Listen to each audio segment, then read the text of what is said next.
आपकी अनुमति से एक पॉइंट ऑफ ऑर्डर पूर्व वक्ता के बारे में आपके ध्यान में लाना चाहती हूं सर।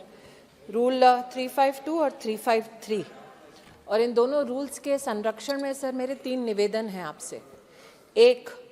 महामहिम राष्ट्रपति जी को सेंगोल, पवित्र सेंगोल की छत्र छाया में आपने हम सब की ओर से स्वागत किया। उनके उद्बोधन के लिए हम सब उनके प्रति आभार व्यक्त करते हैं, किंतु सदन और महामहिम राष्ट्रपति जी के मध्य में जो पत्राचार है, निमंत्रण अथवा सदन को संबोधित करने वाले जितने भी व्यवस्थाएं हैं, उस पर पूर्व वक्ता गौरव गोगोई जी ने जो आपत्तिजनक टिप्पणियां की हैं, मैं आपसे आग्रह करती हूं कि उन आपत्तिजनक टिप्पणियों को आप एक्सपंज करने की कृपा करें। दूसरा सर, बार बार सदन की कार्रवाई और पीठ के द्वारा दिए गए जितने आदेश हैं, उनका जिस प्रकार से यहाँ पर उस सांसद ने अपनी राजनीतिक व्यवस्था के लिए दुरुपयोग किया, आपके बार बार टोकने के बावजूद, वो भी आपत्तिजनक व्यवस्था है, जिसको मेरा आपसे आग्रह है कि आप एक्सपंज करें।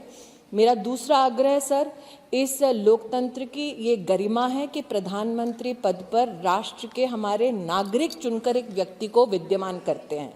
उस पद के लिए, उस गरिमामय पद के लिए महाराज शब्द की जो उपाधि आज यहाँ पर एक सदन में सदस्य ने इस्तेमाल की, उसको भी आप एक्सपंज करें। और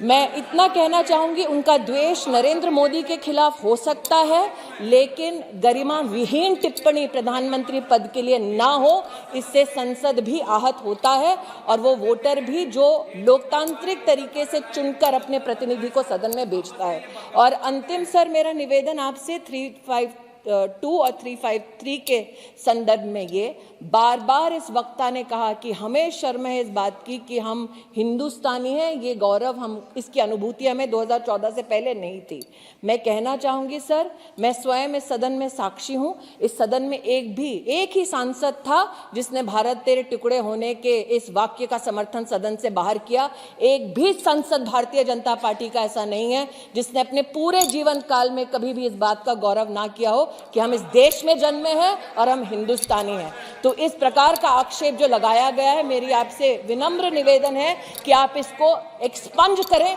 या अपनी राजनीति बाहर करते रहें, लेकिन राष्ट्रनीति का अपमान इस सदन में नहीं होगा।